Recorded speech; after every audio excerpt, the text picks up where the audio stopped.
Greetings. Let's talk.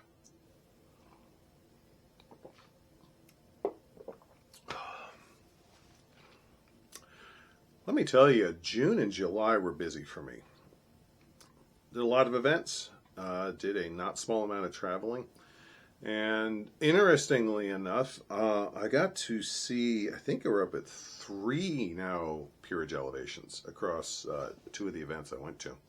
One of which was, for those of you who followed my channel for a while, Don Marcus, the gentleman, good friend of mine, who he and I together cast the brass medallion for the Vindheim Rapier Championship. He was just made a Master of Defense, so he is now a peer in the rapier discipline. And I got to attend his ceremony. I got to see another friend. I got to herald one friend of mine in. Funny story behind that, but that is for a non-recorded conversation. Just overall, it was busy. It was a lot of fun. Something I noticed, though,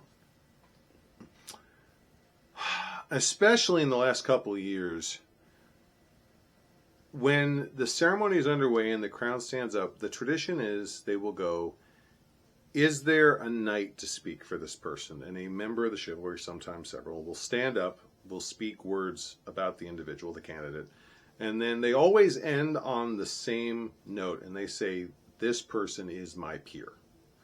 And then they will say, is there a laurel?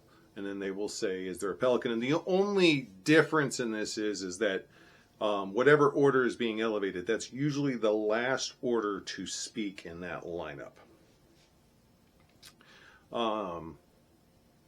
And now, when I first started playing in '97, Ansteora specifically, I can't speak for any other kingdoms, also had a tradition where we would say, is there a Don to speak for this person?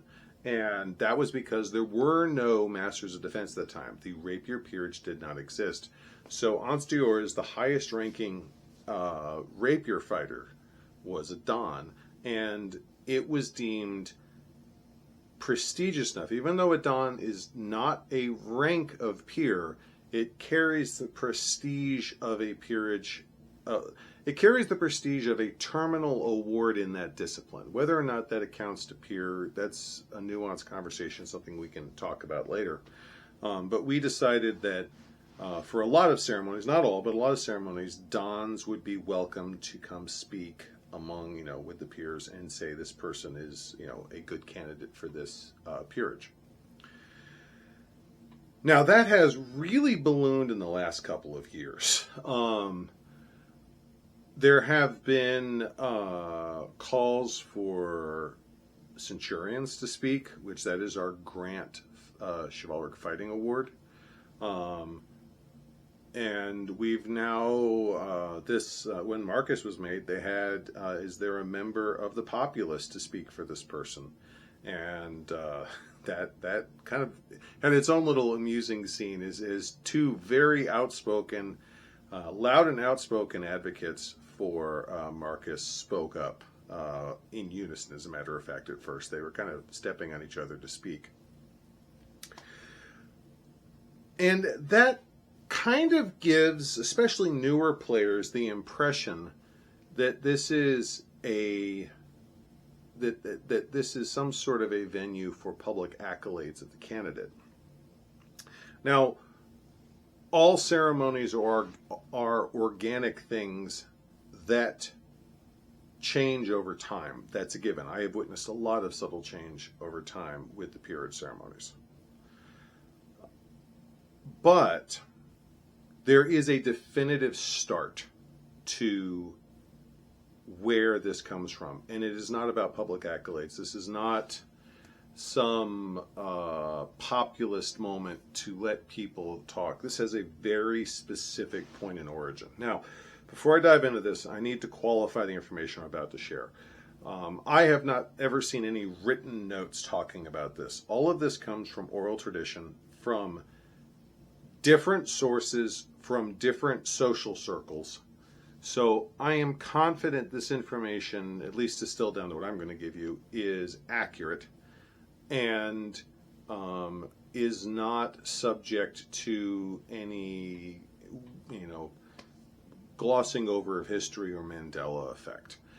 If someone stands up and says, I was there, you're wrong, okay, firsthand information obviously trumps oral tradition in this case. But I still want to present this because this is the information that decisions were based on years ago in Onsteora. And I was fortunate enough to be able to talk to some of the people who made those decisions or who provided the information the decisions were made on. Okay, all that being said, we need to go back to the first peerage. The first peerage of the society was the knight. And the first knight was made at the first SCA event, which I will point out, some people, most of you probably know, some of you don't.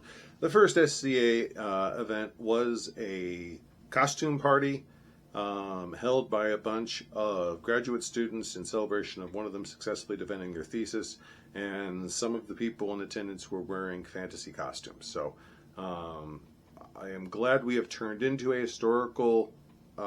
historically directed society now, but those were our origins in point of fact. Part of the knight's role, historically and in the SCA, was as the military arm of the crown. Historically, very, very clear records that monarchs in all of the major inhabited continents, Asia, the Indian subcontinent, Japan specifically, a lot of records there, Europe, even sub-Saharan Africa, and of course Egypt and the Mediterranean region, all of the monarchs there, one of the ways monarchs secured their power was the best fighters were secured, had an oath to the monarch. That was how you maintained power. You kept the best fighters on a short leash. And so the idea that the SCA, starting off as a medieval European focused organization, would have the knights swear fealty to the crown absolutely dovetails into that tradition. So the knights swore fealty to the monarchs of the SCA, whichever kingdom they're in.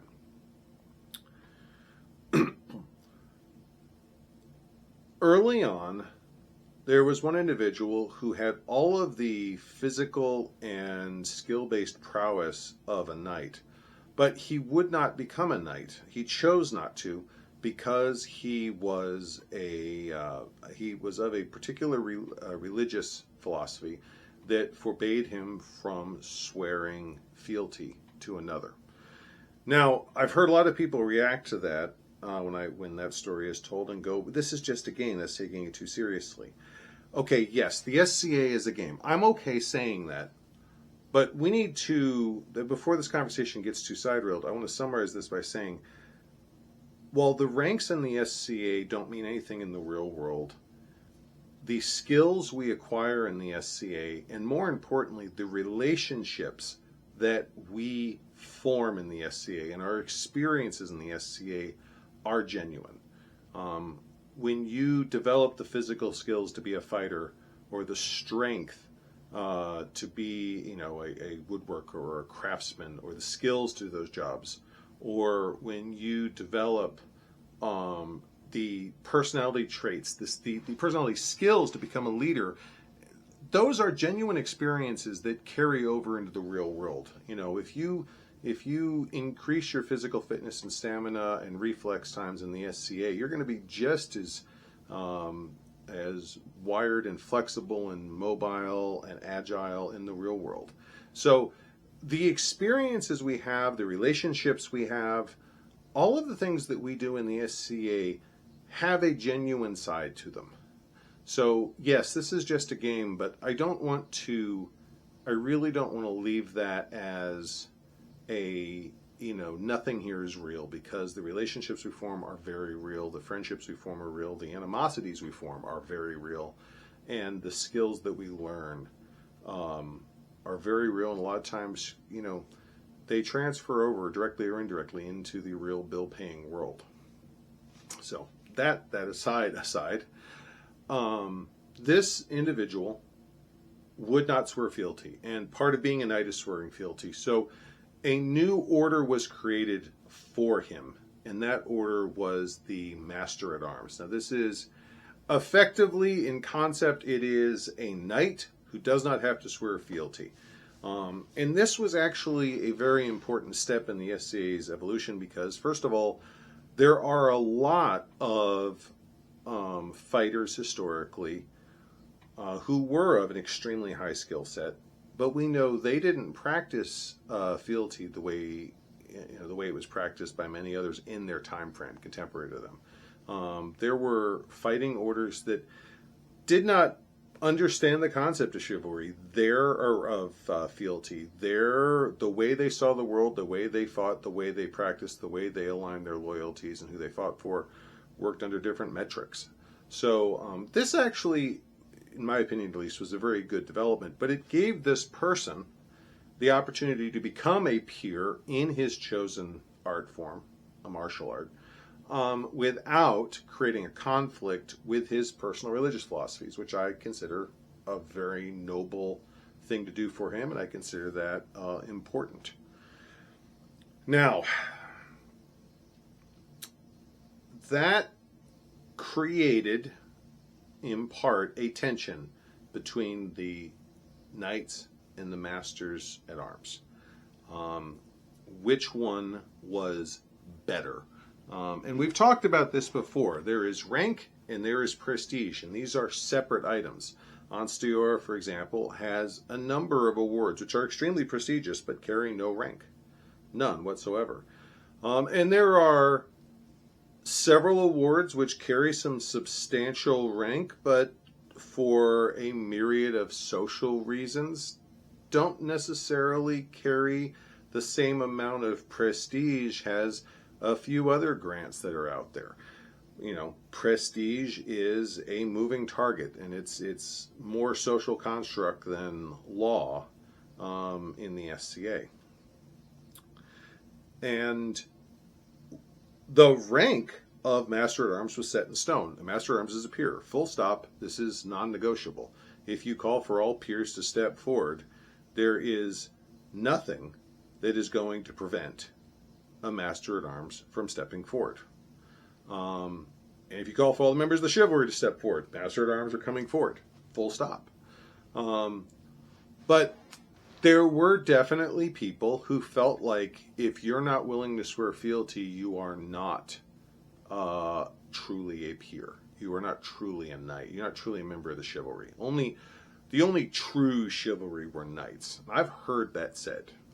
I have heard members of the Anstioran chivalry say that within the last 10 years. Granted, it's few far between. They're a bunch of old curmudgeons who I don't respect.